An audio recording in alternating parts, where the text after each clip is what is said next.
Bonjour! Moi, je m'appelle Lydia. Moi, c'est Marie-Ève. On enseigne toutes les deux en troisième année. Puis ce matin, on va vous présenter le partage de notre pratique qui est le réseau littéraire. On a choisi de faire comme partage de pratique, on a choisi de vous présenter un réseau littéraire qu'on travaille avec nos élèves, dont on est fiers, qui porte sur le sujet unificateur des super-héros. Notre intention derrière ce projet-là, c'est vraiment de développer l'intérêt de la lecture, particulièrement chez nos garçons, vu que c'est un sujet qui va plus les interpeller généralement, en reliant lecture, écriture et orale. Et également, on veut travailler beaucoup la structure du texte en identifiant les trois parties du récit. Donc, c'est un projet qui se vit en début d'année, dès le mois de septembre. On reçoit la visite pour l'amorce du projet. On reçoit la visite d'Olivier Hamel, qui est notre bibliothécaire, notre super bibliothécaire à la commission scolaire. Et Olivier arrive avec son PowerPoint, ses livres, ses petites figurines de super-héros. Et là, le thème est lancé. Il va faire une première lecture d'album qu'on va vous présenter après. Puis ensuite, il va vraiment présenter l'univers des super-héros, les caractéristiques des personnages qu'on peut y retrouver. Puis, il va lancer un défi aux enfants de créer leur propre personnage et leur récit de super-héros, ce que vous allez voir plus tard. Si je peux me permettre aussi, Olivier, il fait plusieurs visites et nous accompagne de façon très étroite tout au long de ce grand projet-là. On va vous le présenter dans quelques instants, mais il vient régulièrement en classe. Puis il fait aussi des retours avec les élèves et avec nous sur le projet. Ce qui est intéressant avec Olivier, c'est qu'il va chercher surtout nos garçons. C'est un gars qui est jeune, qui est cool. Les enfants ont hâte de le recevoir. Ils ont envie de partager avec eux ce qu'ils ont fait. Il est très dynamique aussi, charismatique. Fait qu'il il a une belle personnalité qui fait que... Exactement. Donc, il amène beaucoup au projet. Donc, en lecture, on va débuter avec nos objectifs avec la PDA. Comme on disait au début, on touche la lecture, l'écriture et la communication orale. Donc, on va y aller avec la lecture. On débute avec les connaissances liées au texte. C'est sûr qu'on a des connaissances. On a aussi notre stratégie principale au mois de septembre qui est faire des prédictions. Donc, aller avec la gestion de la compréhension au niveau de la présentation. On va poser des questions. Qu'est-ce que tu penses qui va se passer dans cet album-là? Qui, selon toi, est le personnage principal? On va regarder les stratégies au niveau de la page couverture, de la quatrième de couverture. Ici, toujours en lien avec tout ce qu'on fait en lecture, on travaille nos 4 dimensions de la lecture. Lydia va vous présenter comment par la suite, mais c'est toujours en lien avec la lecture, on est là-dedans. C'est omniprésent. C'est omniprésent, en tout temps. Variété des textes, bien là, bien sûr, on est dans le mini-roman, on est dans l'album et dans la BD. Donc, on va vous présenter tantôt avec quoi on a travaillé. On a aussi identifié la structure d'un récit. On est en 3e année, on y va avec le récit de base. On rentre un peu l'élément perturbateur, mais on est vraiment dans une structure de récit très classique. On va vous présenter aussi ce qu'on a proposé à nos élèves.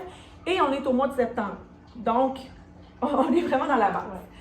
Les éléments littéraires, bien, c'est sûr qu'en créant un personnage, on n'aura pas le choix aussi de lire des personnages et de retenir leurs caractéristiques, les lieux où ça s'est passé, les récits, aussi le temps. Donc, vous allez voir aussi dans notre sac de lecture, on va travailler ça avec nos élèves. Pour vous donner une idée globale, en fait, donc du projet, tout au long, on introduit des nouvelles œuvres, des nouveaux livres, puis on travaille différents dispositifs. Je vais vous en présenter quelques-uns. Donc, toujours au niveau de la lecture, là, présentement, Superman, qui est le héros typique, la première image ici qu'on voit, c'est la lecture à voix haute qui est faite par Olivier lors de l'amorce.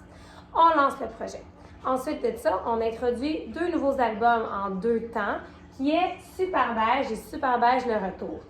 Pour ceux qui ne connaissent pas, Super Beige est un héros atypique. Donc, il n'y a pas les super pouvoirs, les gros muscles comme qu'on a l'habitude de le voir. On aborde une nouvelle image d'un super-héros aux élèves. Puis, tout le monde l'adore, en fait. On va travailler beaucoup la lecture interactive et le carnet de lecture avec ces 2 albums-là. Et puis, finalement, Avec le mini-roman de Captain Statique, qui est écrit par notre super Alain M. Bergeron, on voit un super-héros qui se rapproche de la réalité des élèves. C'est un enfant avec des problématiques d'enfant, puis tout au long de la série, là, peut-être que certains d'entre vous le connaissez, c'est très propre à la réalité de nos élèves. On travaille ce dernier album-là en lecture en tandem. On a été chanceuse parce qu'Olivier nous a gracieusement offert une vingtaine d'exemplaires de cet album-là. Donc, les élèves peuvent lire en tandem et on l'utilise aussi dans notre cercle de lecture. Je vous présente ce qu'on fait plus précisément dans le cercle de lecture après. On a jugé pertinent de vous donner des exemples de ce qu'on a fait dans le carnet de lecture avec Superbeige. Donc, généralement, on fait la lecture de l'album, on travaille notre stratégie, que ce soit, je pense que c'était de prédire à ce moment-là, on voit toute notre stratégie de lecture et ensuite de ça, on se réfère au carnet de lecture. Parfois, on y va à l'oral, parfois, on y va à l'écrit. Ici, on avait posé 3 questions aux élèves pour qu'ils le complètent à l'écrit dans leur carnet. Les élèves nous répondaient. Puis, on leur a posé aussi des questions de réaction et d'appréciation, mais à ce moment-là, on a modifié le dispositif pour que les élèves nous répondent à l'ordinateur dans leur portfolio numérique. Donc, on vous joint 2 exemples de production d'élèves ici. C'est bien sûr dans ces moments-là, dans les lectures interactives, ainsi que dans le carnet de lecture, qu'on va travailler les 4 dimensions de la lecture. Absolument. Tout à l'heure, on vous parlait du cercle de lecture avec Captain Statique. Premièrement, dans le cercle de lecture, nous, on exploite 4 rôles. On a le maître des moments, le maître des mots, le maître des personnages, ainsi que le maître des lieux. À tour de rôle, donc, les élèves doivent jouer un rôle. Évidemment, il y a eu une modélisation extrême, si je peux dire, de chacun des rôles faite au préalable pour que chacun comprenne bien la tâche qui est à faire. On vous a donné un exemple, encore une fois, des productions des élèves. Ici, on a un retour, dans le fond, on a le dispositif qui était à l'écrit. Donc, l'élève devait me répondre en fonction de son rôle à l'écrit. J'ai une élève qui, elle, ici, était maître des moments, puis elle a choisi de nous expliciter vraiment son moment préféré de l'histoire, le décrire, etc. Ici, juste, je pense que c'est important de préciser qu'on fonctionnait par chapitre. Donc, oui, dans le Captain Statique, il y a 4 chapitres. Ce qu'on faisait, c'est qu'on faisait un chapitre par semaine. Les enfants lisaient en tandem. On a Captain Statique aussi en format PDF. Donc, on le projetait, on faisait un retour en grand groupe. Et ensuite, l'enfant est invité à jouer son rôle du cercle de lecture. Donc, ça permettait aux enfants, en 4 semaines, de jouer les 4 rôles. Donc, une première fois à l'oral, tout simplement en sous-groupe. Ensuite, à l'écrit. Et comme Lisa va vous présenter une autre fois. On a aussi, c'est ça, on l'a fait pour le cercle de lecture aussi, la diffusion, en fait, là, à partir du portfolio numérique, qui est vraiment un outil qu'on apprend à utiliser puis qu'on adore. On a Antoine ici qui va vous présenter une partie de son cercle de lecture. Parenthèse, on a eu l'approbation des parents pour vous diffuser aujourd'hui. Donc, je suis maître des mots. Et j'ai choisi le mot précis dans Captain Statique, chapitre 3. Attendez. Il est là.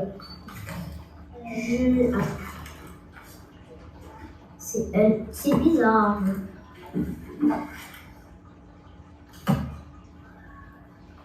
on a donc...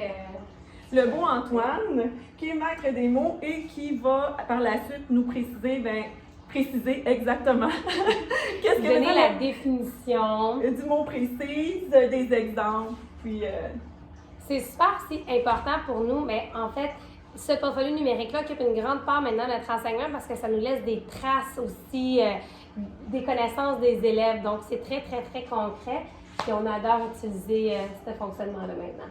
Oui, ça permet aux enfants de sortir de l'écrit un peu, d'être plus spontanés. Puis nous aussi, ça nous permet d'évaluer certains points de communication orale là, qu'on va voir plus tard. Absolument.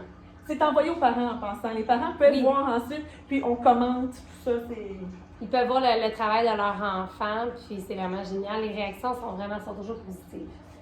Donc, maintenant, en écriture, puisque le projet a un volet écriture, comme on vous l'a dit au départ, Olivier propose aux enfants de créer un personnage, donc de créer un super-héros. Ce que les enfants vont devoir faire, c'est de trouver, bien sûr, en travaillant la structure d'une phrase, d'écrire un court récit, très, très court récit, dans lequel le personnage qu'ils ont créé va vivre une aventure.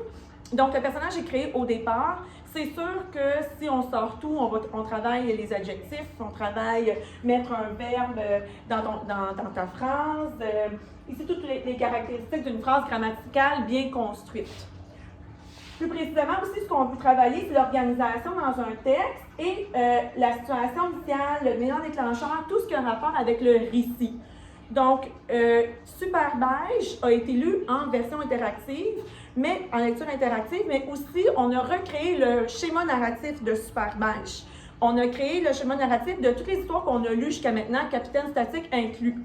Donc, les enfants l'avaient vraiment modélisé avec des textes que nous avions lus pour pouvoir recréer eux-mêmes leur propre récit. Encore une fois, mais on a des traces de ce que ça a donné. On a un schéma narratif, c'est vraiment ce qu'on utilise comme outil. Vraiment le quand, le qui, le où, le voulait, le mais, le alors et le finalement. C'est notre canevas de base. C'est vraiment de base, puis c'est vraiment celui-là qu'on travaille aussi à l'oral ou quand on présente un album, on va toujours se référer à celui-ci. Donc les enfants l'ont vraiment en tête. Et ici, on a le super-héros créé par une de nos élèves en lien avec le projet lancé, le concours lancé par Olivier. Et bien sûr, ben, le superbe petit texte composé là, avec vraiment les parties du schéma narratif.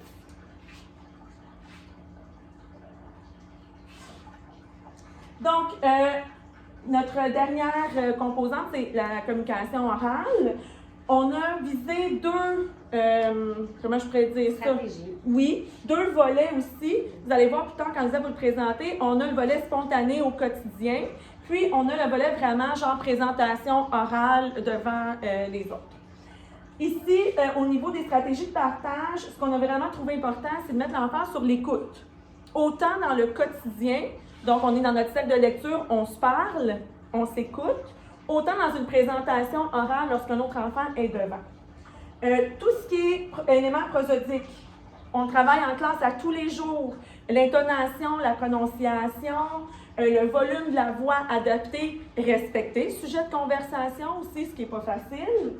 Et ici, tout ce qui est les règles convenues dans une situation de communication, comme le respect du droit de parole, écouter, attendre son tour, lever la main. Ici, on est toujours dans les stratégies de partage et on essaie de travailler beaucoup aussi la valorisation de ce que l'autre dit. Je suis capable de redire dans mes mots ce que l'autre personne me dit. Je suis capable d'appuyer son choix, de donner mon opinion. Donc, communication orale, on est ici. Donc, ici, on voit donc des exemples justement de l'application de ces stratégies-là, autant dans notre quotidien. Donc, on a un petit tableau avec nos rappels, on a des élèves ici qui sont en cours de travail, ainsi que la communication orale qui est plus traditionnelle, donc présentation devant public. On trouve ça important quand même, puis je trouve que ça fait ressortir certaines stratégies, certains points qu'on ne voit pas au quotidien. Donc, c'est quelque chose qu'on a choisi de maintenir. Donc, on a le cercle de lecture sur Capitaine Statique où les enfants partagent leur rôle. Donc, chaque rôle différent se sont rencontrés, le maître des lieux, le maître des mots pour partager. Puis ici, on a bien sûr la présentation du super-héros qui a été créé et du récit qu'il a, qui a été écrit. Que l'enfant a écrit. Puis on a vraiment mis l'importance sur le fait que le récit ne devait pas être connu par cœur. Non. On voulait vraiment que ça soit du plaisir. Oui, oui. On voulait pas que ce soit statique là, et que ce soit vraiment juste dicté. Là. Si on se rapproche au propos de Tomlinson par rapport à la différenciation, donc on voit clairement, d'après ce qu'on vous a présenté, que pour nous, la différenciation pédagogique occupe une très grande part de notre enseignement. C'est important d'offrir des choix aux élèves. Puis on l'a vu autant au niveau des structures que des productions, des différents dispositifs utilisés, puis des destinataires, des modes d'expression que les élèves utilisent tout au long du projet. Je sais pas si tu voulais rajouter autre chose. Le PowerPoint va être déposé en même temps que la vidéo sur le site. Donc, vous allez pouvoir revoir vraiment là, En détail, chacun de nos propos. Exactement.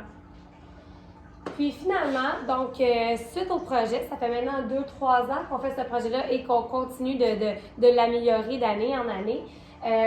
Clairement, là, ce qu'on a observé, c'était vraiment le développement de l'intérêt de la lecture chez les garçons.